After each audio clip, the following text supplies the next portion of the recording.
Buenos días, queridos amigos de 92.5 Radio Forever.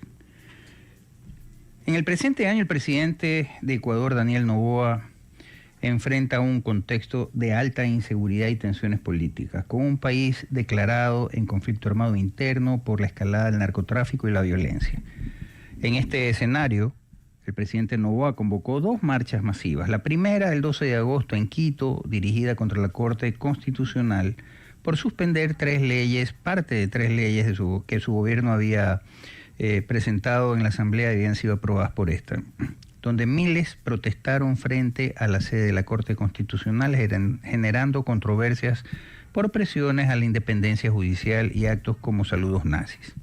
La segunda, realizada el día de ayer, en Guayaquil, fue promovida como una marcha por la paz y la justicia, pero incluyó críticas a la Corte Constitucional. Buscó respaldo popular para su agenda de seguridad y consulta popular. Ambas movilizaciones reflejaban la estrategia de Noboa para consolidar apoyo ciudadano en un año preelectoral, aunque han sido cuestionadas por su impacto en la gobernabilidad, y nos referimos a preelectoral por el tema de la consulta popular. El uso de recursos públicos y la polarización política para abordar estos temas, contamos como invitado con el doctor Arturo Moscoso, analista político. Soy Modesto Gerardo Apolo Terán, bienvenidos a la segunda temporada de La Verdad. Una de las finalidades de la entrevista que vamos a llevar adelante con el doctor Arturo Moscoso, referente al tema de la negativa por parte de la CONAIE al tema de la consulta popular, es tratar de determinar si las marchas convocadas por el presidente Daniel Noboa en Quito y en Guayaquil revelan su intención de canalizar el descontento ciudadano hacia instituciones como la Corte Constitucional y reforzar su imagen de líder firme frente a la inseguridad. Sin embargo, estas acciones han generado críticas por debilitar el equilibrio de poderes, exacerbar la polarización y desviar recursos, según algunos manifiestan, de problemas estructurales como la pobreza y la violencia. Mientras la marcha de Quito fue un ataque directo, incisivo al poder de la Corte Constitucional, la marcha de Guayaquil pareciera haber sido la otra cara de la moneda. Buscó un mensaje más amplio de paz, aunque sin desvincularse de la confrontación institucional y menos aún dejar de vista el tema de la lucha contra la inseguridad. En un contexto preelectoral, refiriéndonos como preelectoral al tema de la consulta popular, estas movilizaciones podrían fortalecer su base, pero también podrían arriesgar la estabilidad en los pesos y contrapesos si no se producen soluciones definitivas. Recordemos que el voto siempre se ha calificado como emocional y no como racional. Y por otro lado, recordemos que estamos en una sociedad que espera resultados rápidos, no como antes. Hoy se esperan que los resultados estén a la vista en un muy corto plazo, y esa es parte de la característica de estas generaciones que hoy encuentran liderando el país, como los millennials y los zetas. Así que esperemos que el doctor Arturo Moscoso pueda conectarse vía Zoom y para nosotros poder llevar adelante esta entrevista que es muy de actualidad, más aún cuando el día de ayer vimos una marcha multitudinaria, se calcula más o menos 70.000 personas, que llegaron con una velocidad pasmosa, por decirlo de alguna manera, desde Malecón y Avenida Olmedo hasta 9 de octubre y Malecón, en más o menos 20 minutos. No era la típica marcha de retórica, gritos y cánticos, fue directa, al igual que caracteriza al presidente de la República en su discurso de menos de 2 minutos, directo. Dijo lo que tenía que decir, arengó sobre lo que tenía que arengar, y digamos que trató de darle otro giro al tema ya no confrontativo, más de impulsar la defensa de la paz, pero para, como bien dice el refrán, para ganar la paz hay que estar listo para la guerra, y eso es lo que el presidente dejó en claro, sin que le tiemble la mano para la lucha frontal contra la corrupción y contra la inseguridad. Lo que se persigue al fin y al cabo es la paz. ¿Cómo está, doctor? Buenos días. Carlitos. Bueno, sí, la paz es lo que manifestó en esta propuesta de marcha de ayer el presidente de la República. Y lo que sí pidió que esta marcha es por la democracia, sin postura, dijo él en su alocución muy corta, de 2 minutos, sin extremismo y sino pura democracia. Dejar decidir a la gente que existen preguntas importantes, habló de la consulta, cuestionamientos del cual la ciudadanía puede pronunciarse, y ahí dijo el presidente, va a ser la batalla final. O sea, la batalla final, lo manifestó, va a ser en el tema de la Corte. Pero yo resaltaría lo siguiente, Carlos Alberto, y es en la parte en que dice sin ideologías. Exacto, sin extremismos. Sin extremismos. Una de las cosas que se ha venido mencionando siempre referente al tema de la Corte Constitucional, de los miembros de la Corte Constitucional, es el tema ideológico. Muchos los catalogan como ser parte de aquel movimiento woke o aquel movimiento progresista, muy de la mano con cierto movimiento político, y entonces resulta que también se ha manifestado por parte de analistas políticos de que la Corte Constitucional ha rebasado sus funciones por defender esta ideología y de hecho ha rebasado sus funciones modificando la Constitución a través de sus interpretaciones, el razonamiento, la motivación en sus resoluciones. ¿Qué opinión te merece eso? Porque siempre mencionan lo mismo, el tema del matrimonio entre personas del mismo sexo. Exactamente, porque si hablamos de posturas, hablamos de una situación de direccionamiento, o sea, a la izquierda o a la derecha. Y extremismo, claro, los extremismos son los radicalismos. Ser tan radical en el ámbito del progresismo, o como lo dicen, el famoso populismo legal, o populismo a nivel de las normas. Sabemos que la Corte Constitucional está también supeditada, y también nosotros los ecuatorianos, porque hemos firmado, somos países firmantes de la Comisión Interamericana de Derechos Humanos. Y hay fallos y fallos de la Corte que establecen ciertos parámetros para que determinen y decidir.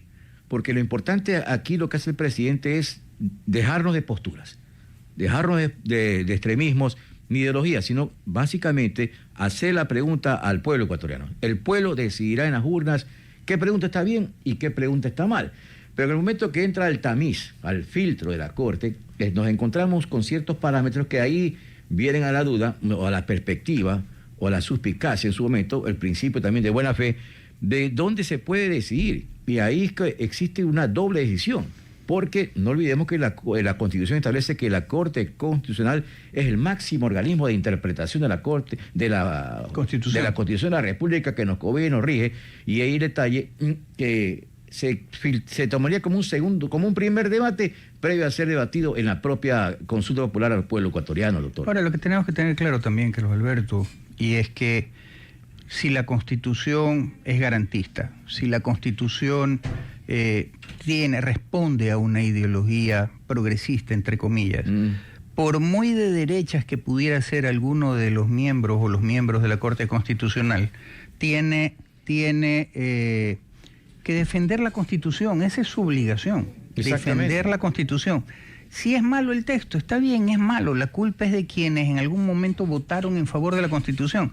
¿Cuál es la solución? La solución es cambiar de Constitución, así de simple y sencillo. Una asamblea constituyente nueva. Pero por supuesto, el tema es los tiempos. Es importantísimo considerar los tiempos.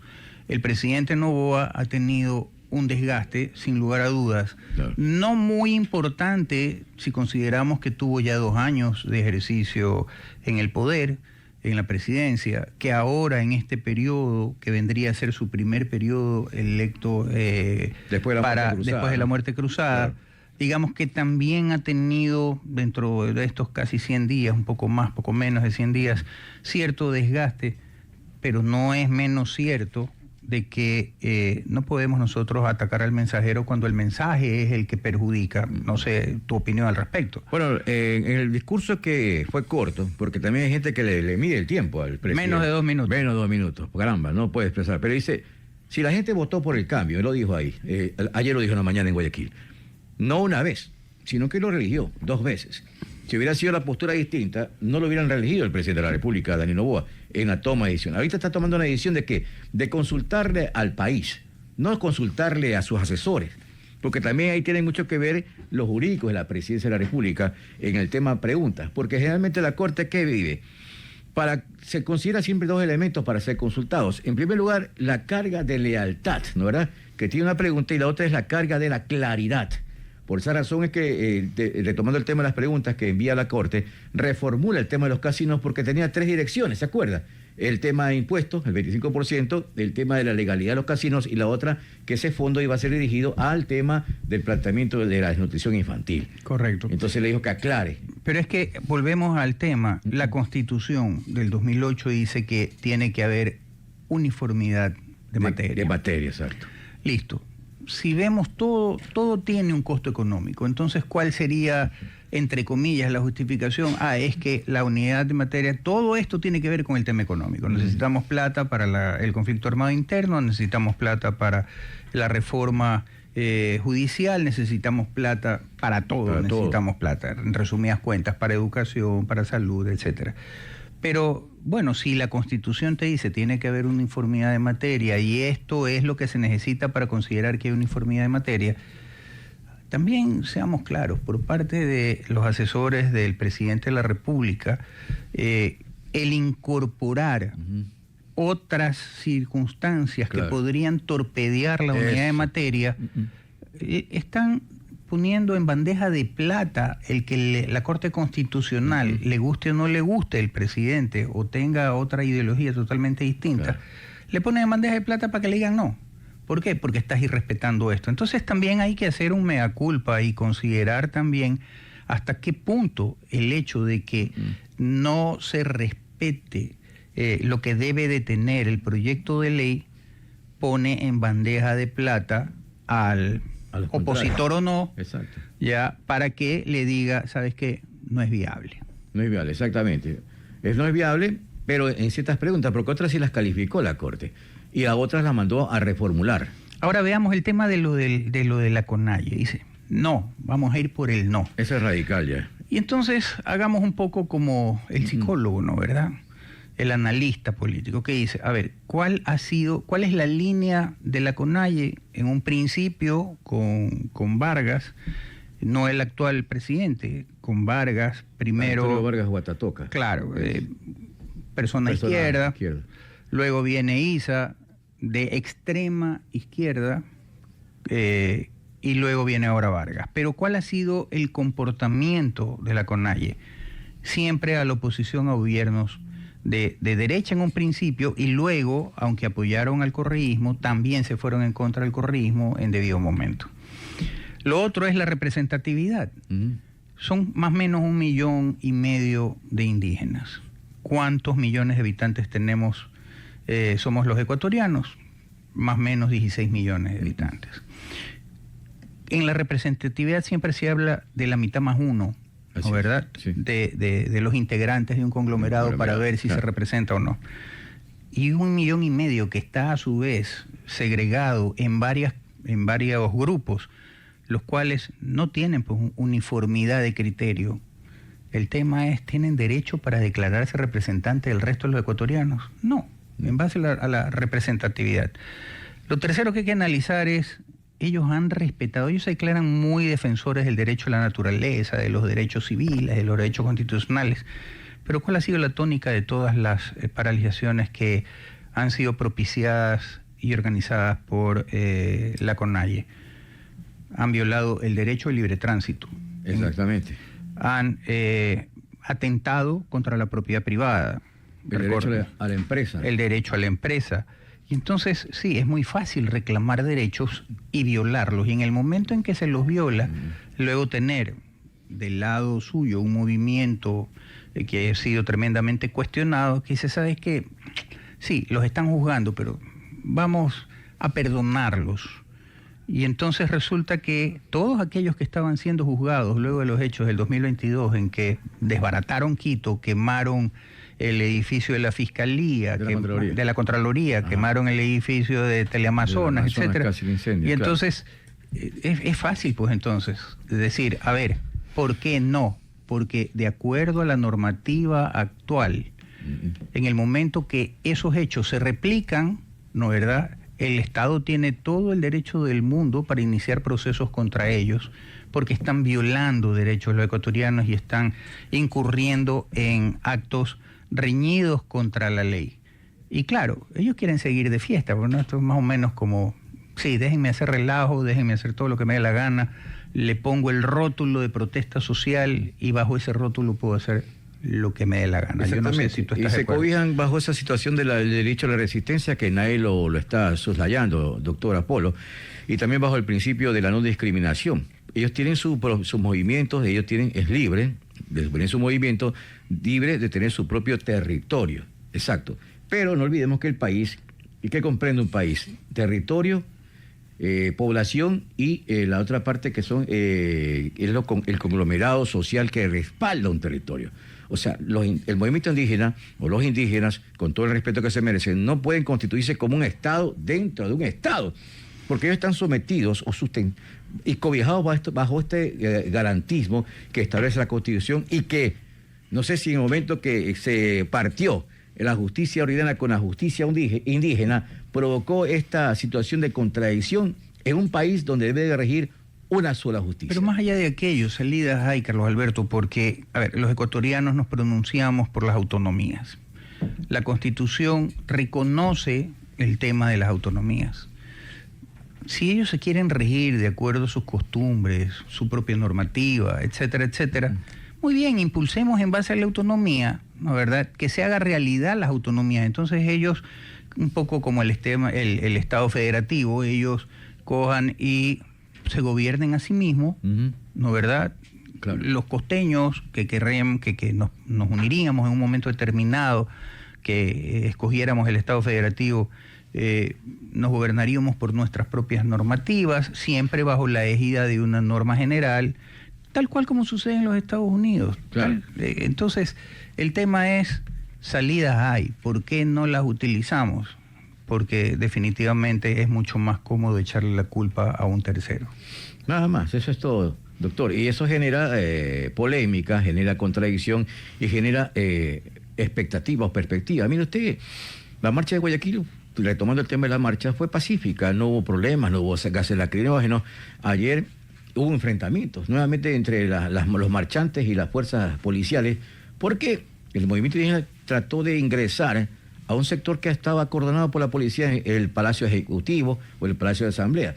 O sea, las marchas nadie las trastoca, doctor, nadie soslaya que ellos tienen un principio que es el derecho a marchar pacíficamente, pero cuando existe la contaminación o la famosa infiltración de personas que están con otras perspectivas, muy distintas al tema de petición que hacen, y es normal que estén en contra de las leyes que el presidente de la República la está discutiendo y que son actualmente analizadas por la propia Corte. La Corte tiene un buen trabajo ahora, doctor.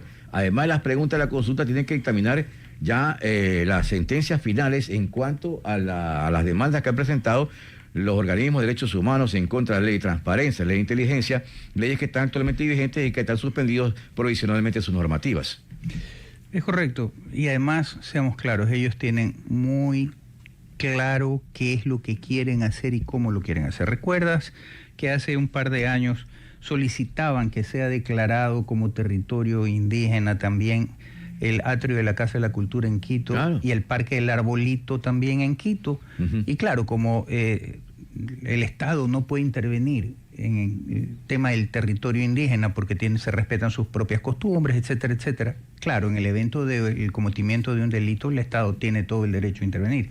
Pero digamos que querían carta blanca para tener estos, en términos militares dice enclaves, tener estos enclaves dentro de la ciudad. Estos hitos. De manera tal de que, ok, voy, me siento, me aposto en en el Parque del Arbolito, frente a la Corte Constitucional, y hago lo que me da la gana. Imagínese y usted. como estoy defendiendo mi derecho pluricultural, ¿no verdad? Estoy cobijado bajo esa normativa. Estoy cobijado. Y lo mismo, cojo, hago lo que hizo en su debido momento Vargas en el atrio de la Casa de la Cultura, abusando de mujeres policías, de humillando a militares, etcétera, etcétera. A ver, un momentito, estoy aplicando justicia indígena con esta gente, no me digas nada.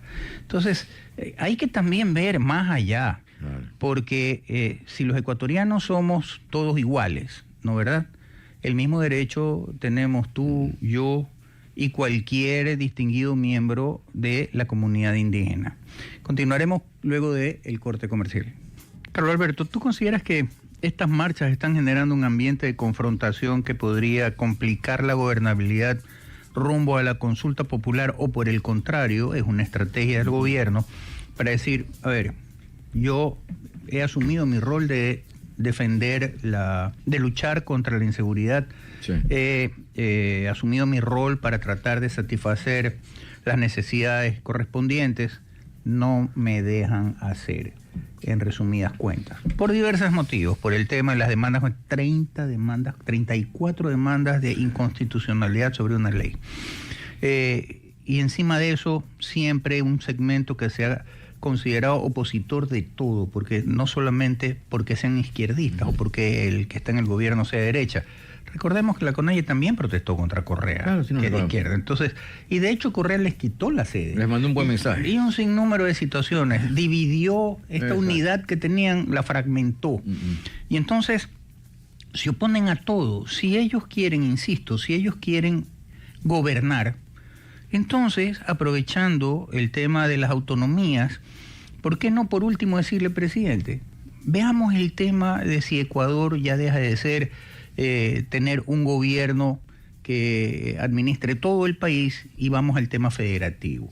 Nosotros gobernamos nuestro territorio, que los costeños y los serranos gobiernen el suyo, los orientales también, etcétera.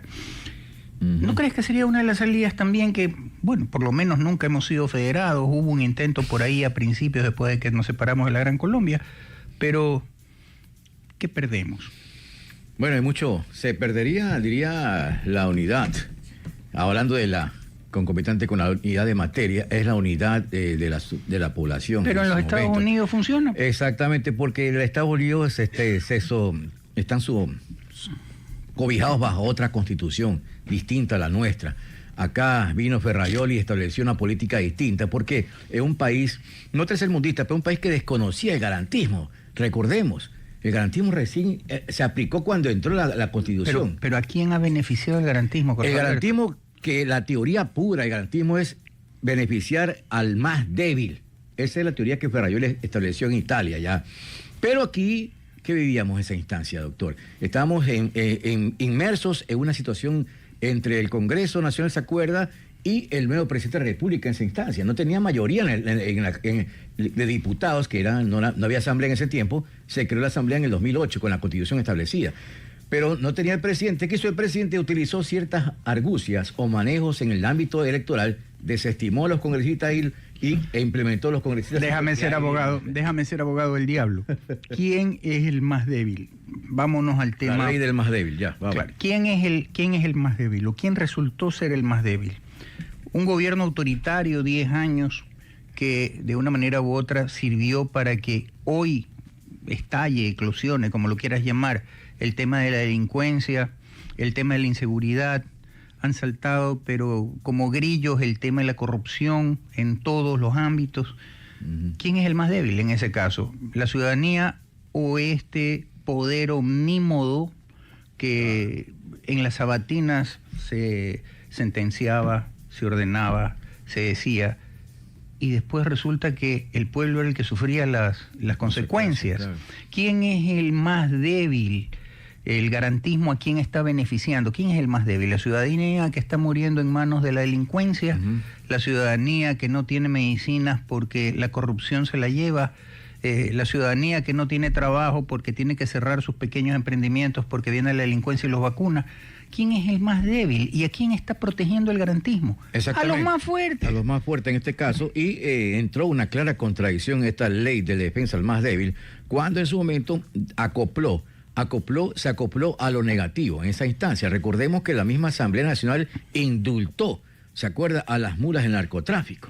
Entonces, en vez de cerrar la puerta a esta contaminación de estos tóxicos que están llevando la vida, quitando vidas en muchas personas, no solamente en Estados Unidos, sino a nivel internacional, y está generando sendas cifras económicas y capitales que contaminan, ¿qué?, financieramente a nuestro país al ingresar dinero sucio de narcotráfico y comprar, mire usted, hacer empresas. Entonces viene y la contaminación de la propia institución que fue creada en ese garantismo se contaminó, se contradijo la verdadera postura que establecía el garantismo en esa instancia, estimado doctor Apolo. Ahora, mira, Carlos Alberto, hace unos días entrevistábamos aquí en la radio a un experto en comunicación política y le decía, ¿qué le diría usted al presidente referente al tema de la comunicación? Sí. Y hablábamos básicamente con el director de un medio digital. Y él decía, felicitarlo, porque la comunicación que tiene el gobierno en base a la reacción del pueblo ha sido fantástica. Y si después de 2 años de haber gobernado como gobernó, lo reeligen, es que la comunicación funciona de maravilla. Y entonces, a veces nosotros, decía Ángel Becasino, los latinoamericanos estamos predestinados, nuestro cerebro, para ver solo lo malo. Y entonces, ¿de qué manera explotamos aquello? Si los latinoamericanos estamos psicológicamente predestinados a ver solo lo malo, resaltemos lo malo del otro, pues. Exactamente. Resaltemos ese punto. Por supuesto. Y bajo esa perspectiva establezcamos un parangón para determinar qué es lo que quieren los otros. Y entonces ahí es donde guarda relación aquello de yo quiero darle seguridad, pero esos son los que se oponen. Yo quiero que haya justicia, pero acá están los culpables de que no exista justicia. Yo quiero poder dar el tema de las medicinas al pueblo, y lo he mostrado con un viceministro que ha ido a las bodegas, ha descubierto el tema y ha sacado a los corruptos. Y entonces, pero no le dejan, pues, porque después vienen las correspondientes acciones de amparo constitucional y los restituyen. ¿Cuántas veces hubo un gendarme, un marino, que fue descubierto en un tema de tráfico de drogas, fue separado de la Marina? Este personaje puso una acción de amparo constitucional y lo obligaron a la Marina que lo restituya. Al poco tiempo lo volvieron a coger en lo mismo. Así es. Entonces, ahí queda el tema. Estos son los que están, de una manera u otra, atentando contra la seguridad de los ecuatorianos y no me dejan seguir en esta lucha. Y por esa razón el presidente se preguntó el día de ayer, que así quieren mantener todo igual, dice. Quieren estar del lado o de los violadores o del lado bueno, de los narcotraficantes, de los criminales, estar del lado de toda esa gente que nos ha hecho mucho daño, y nosotros, como presidente, tienen que tomar la decisión. No podemos estar de ese lado. Estamos inmersos en una guerra interna. Sabemos que por A, B o C motivo puede haber una situación de complicación, de contradicción con los derechos humanos, pero es el momento de tomar decisiones, doctor Apolo, porque estamos peleando contra el mal complicado del narcotráfico internacional. Hemos visto bandas que se han ido desmantelando. Mira usted el último operativo, $300 millones que ha provocado esta importante cobertura para evitar que el narcotráfico siga inmerso. Pero imagínense, pelear contra un monstruo que es el narcotráfico es una pelea complicada y durísima. Pero más allá de aquello, también tenemos que hacer un mea culpa, como se dice vulgarmente, los medios de comunicación, ciertos medios de comunicación. ¿En qué sentido? Que por vender, ¿no verdad? Que por vender cogen y dan una noticia, por ejemplo, hay 18 muertos en, qué sé yo, un billar, lo que sea. Imagínese. Pero no especifican, pues, que de esos 18, 4 corresponden a un daño colateral, ¿no verdad? Y que el resto son miembros de bandas que se están matando entre ellos. Así es. Ahí la noticia es distinta. Claro, sensación causa 18 muertos. Pero, a ver, si es una guerra entre bandas, y de esos el 75% son justamente que responden a esta guerra entre bandas, ¿no verdad? Y el porcentaje restante son daño colateral, oye, es comprensible. Entonces, ¿hasta qué punto la prensa, por vender más, le hace el juego a los contrarios? Vamos al corte comercial. La Confederación de Nacionalidades Indígenas del Ecuador, CONAIE, liderada por Marlon Vargas, rechazó el 10 de septiembre del presente año las preguntas de la consulta popular y referéndum promovidas por el presidente Daniel Noboa, tildándolas de absurdas y perjudiciales. Esta postura se expresó en una rueda de prensa argumentando que las preguntas distraen de problemas reales como salud, educación, economía y desempleo, y que podrían precarizar derechos al debilitar instituciones como la Corte Constitucional, el Consejo de Participación Ciudadana y Control Social. Noboa, tras rechazos parciales de la Corte a bloques previos, envió 7 nuevas preguntas el 9 de septiembre, enfocadas en reformas institucionales, casinos, arbitrajes internacionales, insistiendo en que fortalecen la democracia. Críticos como la CONAIE las ven como intentos de concentrar poder, anunciando movilizaciones para el día de ayer en Quito, las mismas que no tuvieron mayor acogida. Sin embargo, opositores señalan que contradicciones como las demandas de inconstitucionalidad a leyes de Noboa por parte de la CONAIE y aliados y violaciones a los derechos durante las protestas pasadas del 2019 y 2022 evidencian posibles sesgos políticos. Para lo cual, para poder tratar este tema, contamos con la participación del abogado Jorge Peñafiel, asambleísta por la provincia de Pichincha, a quien le damos la bienvenida a los micrófonos y cámaras de Forever 92.5. Bienvenido, abogado Jorge Peñafiel. Qué gusto, estimado Modesto, un placer estar aquí contigo y con toda la audiencia de Radio Forever. Gracias, Jorge. Para entrar en materia, ¿en qué medida crees que las declaraciones de Marlon Vargas sobre las preguntas del referéndum, calificándolas como absurdas y perjudiciales, reflejan preocupaciones por la independencia judicial o más bien por el impacto potencial en demandas indígenas contra las leyes gubernamentales? Previsible, evidentemente y naturalmente previsible. Lo que ha dicho Marlon Vargas, que pertenece a una dinastía indígena dentro del movimiento indígena, es algo que se preveía y que todos conocíamos desde el inicio. Lógicamente, la posición de él contrasta mucho con la posición mayoritaria, creo yo, de los ciudadanos, que pretendemos y vamos a buscar entre las preguntas que se están presentando para la consulta popular, las mejores que beneficien a la ciudadanía y a la gente. Y vamos a dejar a un lado aquellas que no, porque no es correcto simplemente aprobar una consulta popular sin leer lo que se le está preguntando. Esa ha sido siempre una característica de la mayoría de las consultas, a más de, dependiendo del desgaste que haya tenido el gobierno y por tanto de la insatisfacción de la población, el que se convierta en poco más y poco menos en un concurso de aceptación del presidente o no, dejando de lado la importancia o relevancia de las normas.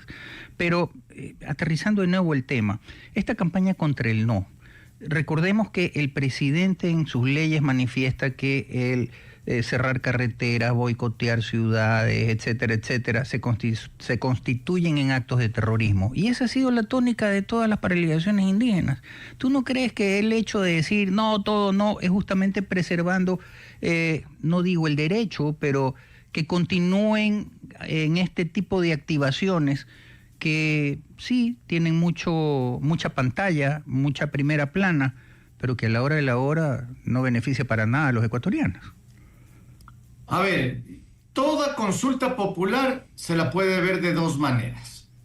La primera manera para ver una consulta popular es como un barómetro de medición de la aceptación que tenga el gobierno de turno. Porque normalmente quien propone la consulta popular son los gobiernos de turno. Y por tanto, no importa lo que pregunte, mientras sea a favor o sea en contra del gobierno. Y de esa manera la gente resuelve su voto. Si me gusta el gobierno, le apoyo y voto sí. Y si no me gusta el gobierno, pues no lo apoyo y voto no. Esa forma es la primera. Y la segunda forma de ver la consulta popular es como debemos verla los ciudadanos y la gente que de alguna manera tiene interés en que esta consulta sirva para algo. Y en ese sentido hay que analizar individualmente cada una de las preguntas para racionalizar el voto y tomar una decisión sesuda sobre lo que es correcto para el país versus lo que es incorrecto para el país. Esas es yo diría, las dos formas de ver la consulta popular. Ahora, el gobierno nacional utiliza, y hay que ser muy claros en esto, está utilizando la consulta popular como un caballo de batalla para medir su aceptación y ver en ese momento si sigue teniendo los mismos números de apoyo como para las elecciones de este año, o en su defecto ha perdido el apoyo y estaría ya, digamos, camino a tomar otra decisión, ¿no? Entonces, yo creo que hay que tomar en cuenta que la posición más consciente es aquella en la que se evalúan todas las pruebas, las preguntas. Y adicionalmente, también ver quién es quién. Marlon Vargas, de dónde pertenece el movimiento indígena, qué es lo que busca y a dónde está encaminado. Porque estamos viendo que lamentablemente Marlon Vargas tiene una línea un poco más, yo diría, sensata que la de Leonidas Issa, pero en el fondo, en el alma de la propuesta de ellos, sigue siendo la misma: caos, violencia y descomposición social. Jorge, al retorno del corte comercial me gustaría tratar el tema de la representatividad. En términos generales, la representatividad la adquiere quien dentro de un conglomerado, un grupo, tiene más del 50% de la aceptación. Sin embargo, considerando entre los 16 millones de ecuatorianos versus el 1,5 millones de indígenas, y que no están cohesionados ese 1,5 millones, sino que por el contrario están dispersos en varias organizaciones, ¿qué tanto derecho tienen para hablar a nombre de todos los ecuatorianos? Eso, por favor, luego del corte comercial. Jorge, hablábamos antes del corte comercial el tema de la representatividad. Si bien es cierto, todos los ecuatorianos tenemos derecho a pronunciarnos, a opinar, pero eso no significa de que tengamos el derecho a hablar por todos los ecuatorianos. Y pongamos un caso recontra que específico. En las acciones constitucionales de protección, yo tengo derecho a presentar una acción constitucional de protección, pero no tengo derecho, y la ley me prohíbe, a presentarla a nombre del pueblo ecuatoriano o a nombre de la comunidad guayaquileña, etcétera, etcétera. Siendo así, hay ciertos personajes, no todos, yo le tengo un especial afecto, por ejemplo, a Salvador Quispe, a Oquitituaña, Lourdes Tibán, que son personas cuya dirigencia han dejado en claro de que piensan realmente en su población, piensan realmente en generar un futuro más próspero. Pero hay otros que son radicales y que dicen, no, por el pueblo ecuatoriano yo vengo y digo que no, patatín, patatán. Perdóname, ¿dónde queda el tema de la representatividad y dónde quedamos el resto de los ecuatorianos que somos mayoría? A ver, algunas cosas que ponderar y poner sobre el tapete para analizar este tema. La representatividad en el Ecuador se encuentra no dentro de las instancias oficiales, porque no se explica cómo al elegir una asamblea tenemos tan poca aceptación de esa asamblea. Es decir, la gente que vota por un asambleísta o por un grupo de asambleístas, a poco tiempo de ser electos, terminan decepcionando. Y por tanto se desconecta la realidad de la gente con la realidad política que tienen los asambleístas. Ahora, ese es el sistema, yo diría, ordinario de representación, que está en crisis y que lo conocemos todos, porque a nadie le gusta la asamblea, y eso es una verdad.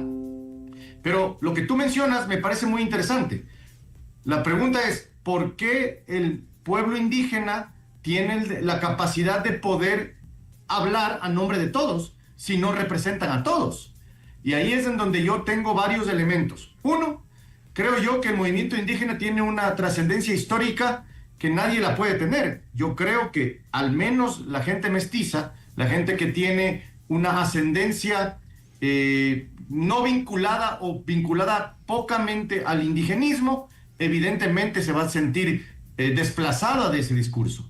Pero la gente que tiene una ascendencia indígena, que de alguna manera mezcla el mundo indígena con el mundo mestizo, sí va a tener algún nivel de representatividad dentro de este discurso, de la CONAIE. Por eso es que hay que ser muy medidos en el tema. La política no es una ciencia exacta. Ni los indígenas representan a todos, ni a todos los demás, ni todos los demás representamos al mundo indígena. El objetivo y la lógica aquí que hay que manejar es cómo confluir las dos realidades, las dos condiciones socioeconómicas, las dos condiciones geopolíticas, para que tengamos objetivos comunes entre todos. y ya no solamente sea un objetivo del mundo indígena o del indigenismo y otro objetivo, el del mundo mestizo. Ese es el reto que tenemos que tener como país, porque si es que seguimos desplazando el discurso y haciendo a un lado a otros que no piensan como yo, pues vamos a tener yo diría, más que un mundo polarizado, vamos a tener un país dividido, y país dividido no camina hacia ningún lado. Los objetivos que tenemos que buscar como ecuatorianos, independientemente de la ascendencia racial, independientemente de la situación socioeconómica, es los objetivos comunes. Y ahí es en donde tenemos que confluir, no solamente con el mundo indígena, sino con todos. Porque muchos dirán, los empresarios son unos, los trabajadores son otros, los blancos son unos, los negros son otros. Otros dirán, los costeños son unos, los serranos son otros. Y de esa manera nunca nos vamos a poner de acuerdo. La idea, yo creo que ese es el reto de la política y del sistema de representación que actualmente tenemos, es cómo confluir, cómo engranar los dos mundos para que tengamos objetivos comunes de una manera que podamos desarrollarnos como país. Porque si seguimos en esta dinámica de buscar un enemigo y el enemigo alejado de mi realidad, entonces no vamos a tener solución para ninguna de las partes. Y eso es algo que ha venido pasando durante los últimos años, ¿no? Jorge, uno de los fundamentos, entre comillas, del discurso de Vargas es que el tema de las preguntas y la consulta popular es una estrategia del gobierno o del presidente Noboa para distraer la atención de la falta de trabajo, la falta de seguridad, la falta de medicinas, el sistema de salud está colapsado, el tema del seguro social. Pero, a ver, veamos cuál es el origen de esto. O sea, el empresario está cerrando sus empresas o porque está siendo vacunado, está siendo extorsionado, tiene riesgo de secuestro, los pequeños emprendimientos están cerrando por el tema de las vacunas, la falta de trabajo es porque si cierran las empresas, ¿qué trabajo va a haber? La falta de compra de medicamentos es porque no hay plata y lo que se necesita es justamente una legislación que refuerce el tema de poder destinar recursos para adquirir los medicamentos, mejorar el sistema de salud, etcétera, etcétera. Digamos que lo que ellos dicen que es el distractor, porque el descontento, no es menos que la consecuencia de un hecho anterior, y es todo esto que se nos viene encima, o que se nos vino encima, y que justamente estos nuevos proyectos de ley, independientemente si respetan o no la unidad de materia y tal, es que son las que se requieren para poder generar todo esto, salud, seguridad, trabajo, etcétera. A ver, yo creo que no es un tema solamente de leyes, querido Modesto. Ahí yo te diría, me parece que un eslabón, una pieza del rompecabezas, sin duda son las leyes, que necesitamos para poder, en principio, combatir el crimen organizado, desarrollar la sociedad, generar recursos para que todos tengamos bienestar. Pero yo creo que hay varios otros elementos que tienen que confluir dentro del escenario y que tienen que ser parte también del debate. Como por ejemplo, tenemos el problema en el Ecuador de que no generamos empleo. Los empleos van para abajo. La gente no tiene dónde trabajar y la informalidad crece. Entonces, ¿cómo generamos empleo? Combatiendo el crimen organizado y mejorando la salud y las condiciones para la ciudadanía.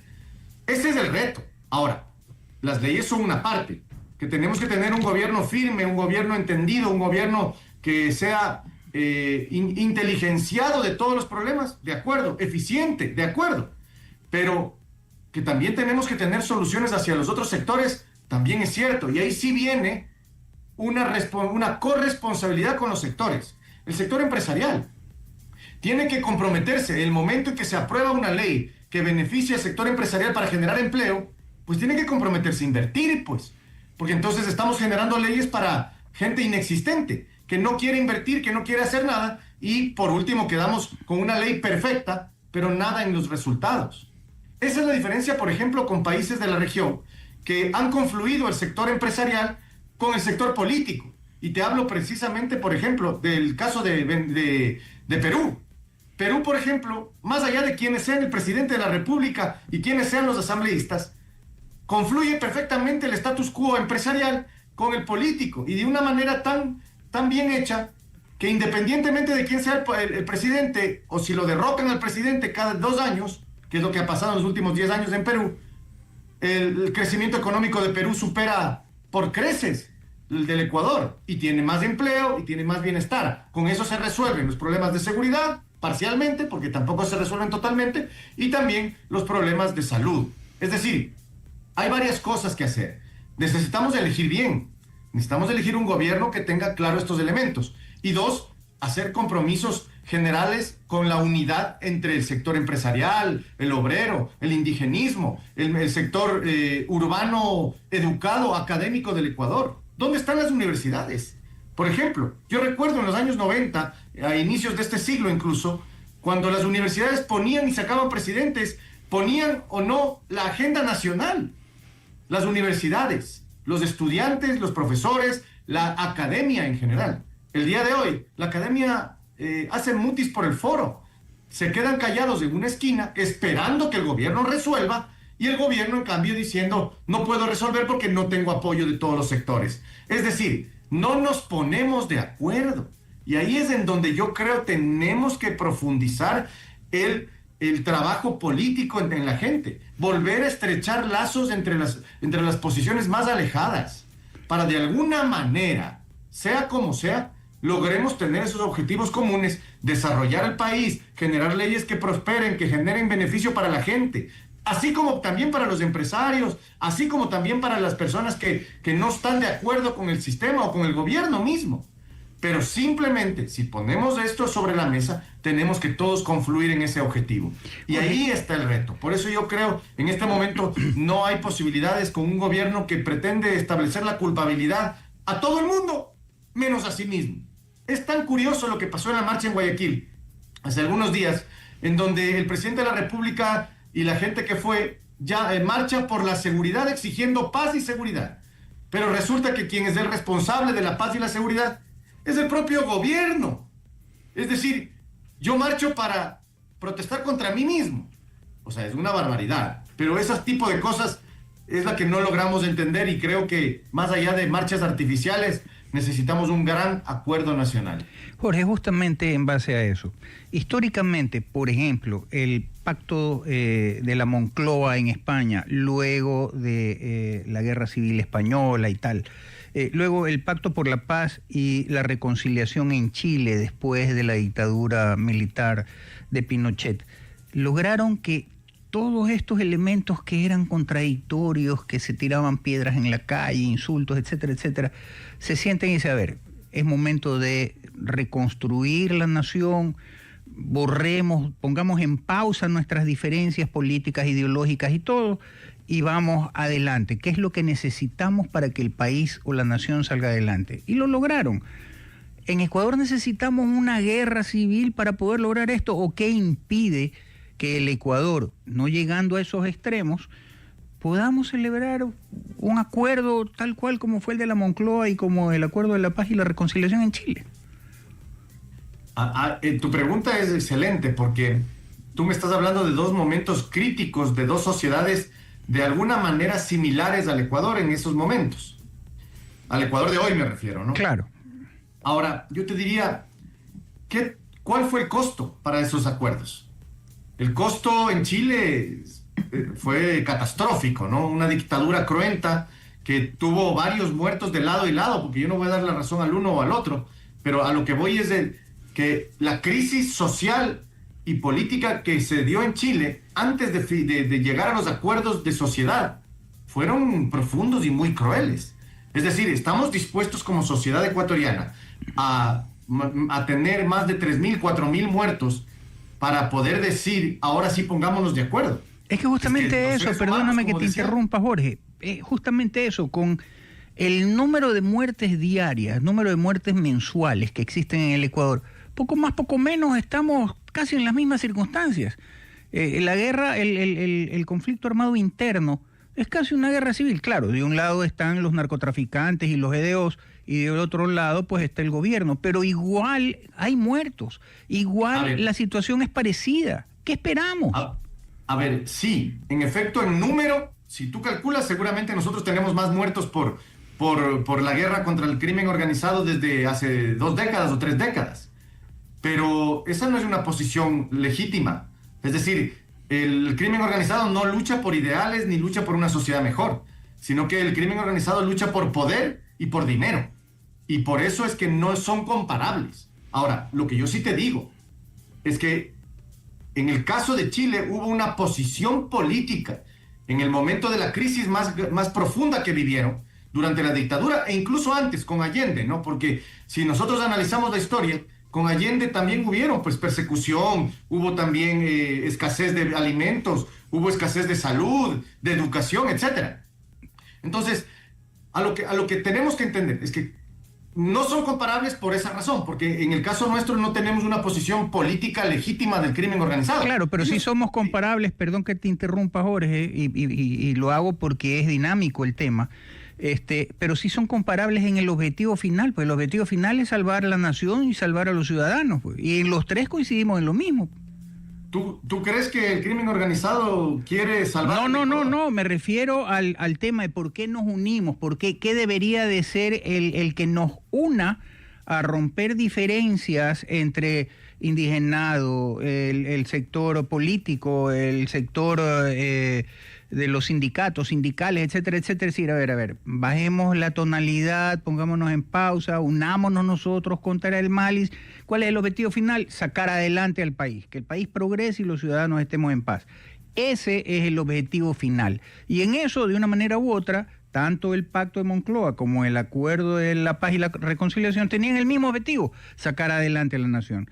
Nosotros debemos de tener el mismo objetivo. ¿Por qué no ponemos pausa, bajamos un poco el tono de la bronca para decir, ¿sabes qué? Sí, hay un enemigo común, vamos con todo contra este enemigo común, pero el objetivo final es que el país recupere la paz y se desarrolle. Eso, por favor, luego del corte comercial. Jorge, tu opinión al respecto, y solamente acoto una cosa. ¿Tú no crees que lo que falta realmente es un plan país, un proyecto país? A ver, me preguntabas, querido Modesto, sobre qué es lo que se necesita para poder confluir todas estas fuerzas de intereses dentro de un objetivo. Así es. Y yo te voy a contestar, tal vez no muy popularmente, pero que creo que es correcto. La política. Solamente sociedades supremamente politizadas y que identifican en sus líderes objetivos, sapiencia, conocimiento y capacidad, podremos obtener esos resultados. Es decir, liderazgos. El país solo va a salir adelante cuando hayan liderazgos que confluyan con estos valores. No nos olvidemos del caso de Sudáfrica, por ejemplo. Cuando Mandela sale de la cárcel después de décadas de estar preso, en la crisis social más grande de toda su historia, en donde se enfrentaban negros contra blancos, en donde no había sosiego ni capacidad para poderse entender. ¿Cuál fue el eslabón que les llevó al desarrollo? El liderazgo de Mandela. El liderazgo y el perdón de Mandela que dio al otro colectivo. ¿Qué fue lo que le llevó a Chile a llegar a los acuerdos medianamente mínimos para poder llegar al desarrollo? Los acuerdos, los liderazgos. Yo aún recuerdo varios discursos del presidente Lagos, por ejemplo, en Chile, en donde llamaba a los militares a formar parte de un nuevo momento político.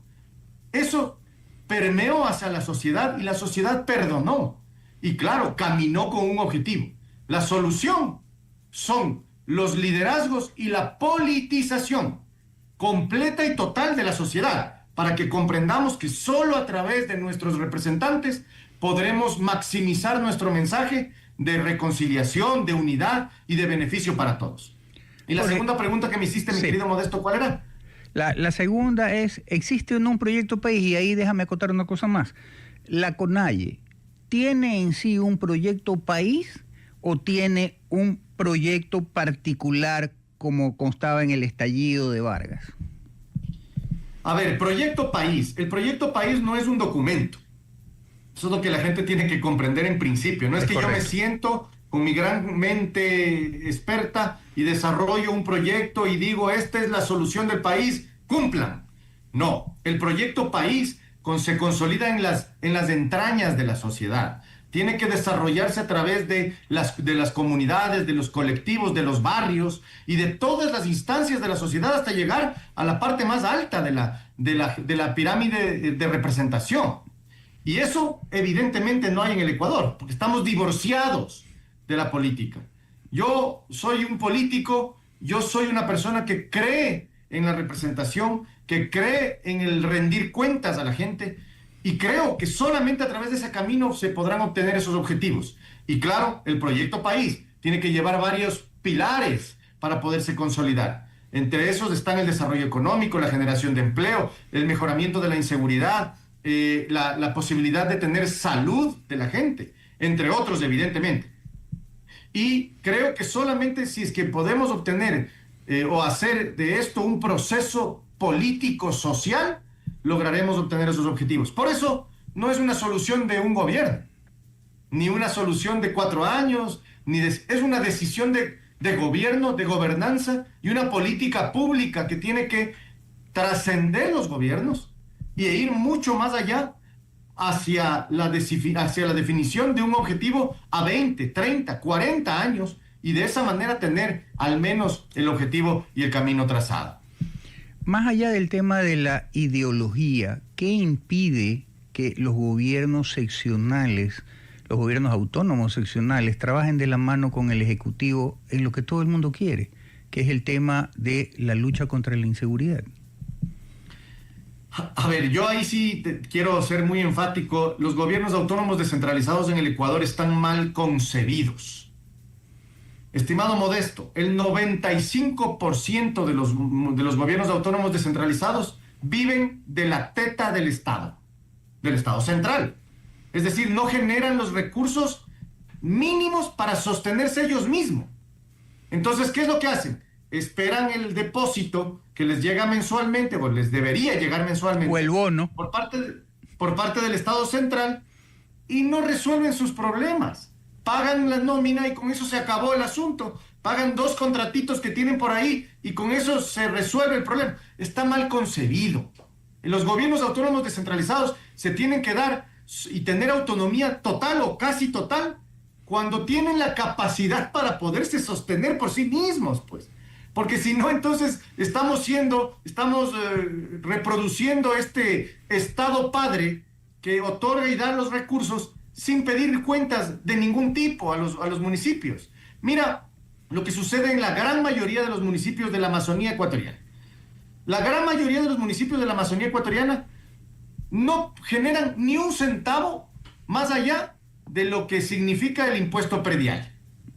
Y por ende, evidentemente, no tienen ni para pagar la nómina.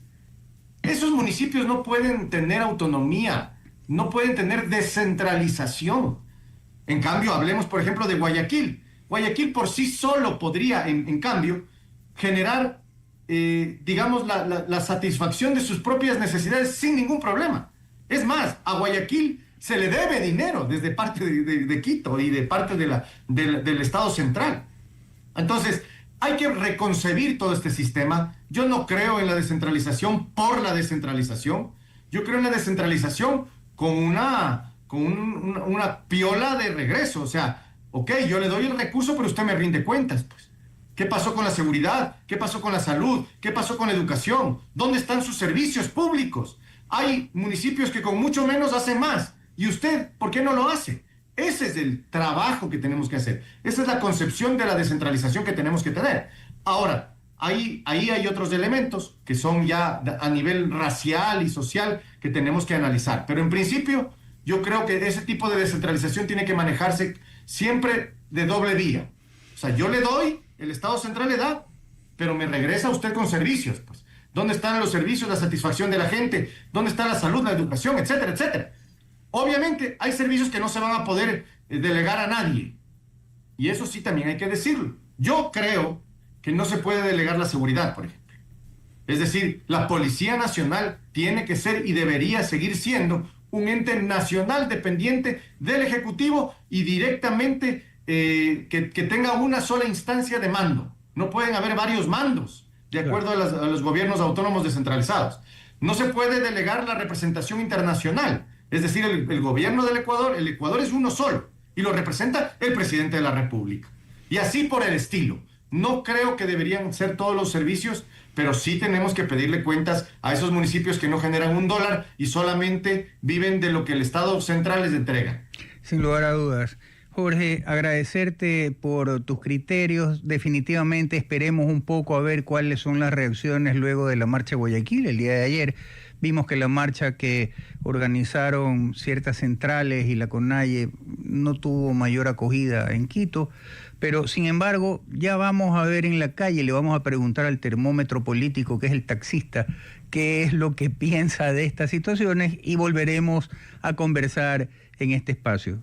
Muchísimas gracias, Jorge, por tu participación. Buen día. Igualmente, querido Modesto, solo un comentario final respecto de las dos marchas. Yo creo que ninguna tuvo un efecto verdadero. Ni la del gobierno ni la de los movimientos sociales. La gente no está en esa dinámica. La gente está esperando que le pongan dinero en su bolsillo producto de su trabajo. La gente está esperando que le den salud a cambio de los impuestos que paga. La gente está esperando que le den seguridad a cambio de los impuestos que paga. Y muy poco se puede hacer marchando a favor o en contra. Y yo creo que, por último, el Ecuador necesita sentarse en un proceso constituyente. Correcto. Si no lo hacemos de una manera completa, total, no hay soluciones parche. Aquí o resolvemos todo o no resolvemos nada. Plenamente. Te mando un abrazo y muchísimas gracias por la entrevista. Un buen día a todos. Un abrazo también a ti y plenamente de acuerdo. Gracias. Buen día a todos.